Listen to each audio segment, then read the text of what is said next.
Hi guys, YouTuber si Sama. Natutulog ako sa bahay ni Kendall. Kendall, pwede ba makitulog sa bahay mo? Kendall Jenner O, di ba? Makikitulog ako, tapos doon na rin ako magtatrabaho. Kaya lang, nag-iisip ako mamaya, di ba? Dalaga siya, binata ako, di ba? Mahirap na. O, di ba? Tapos, marupok pa naman ako. Ngayon, YouTuber. Ngayon, alam niyo na, di ba? Kung paano mangarap ang isang tao. Kailangan ganyan.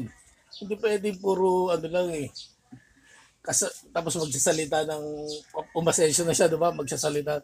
Kasalanan mo naman, kasalanan mo kung mamatay ka mahirap. Kasi umangat ka na eh. Kaya mo nasasabi yan. O, di ba?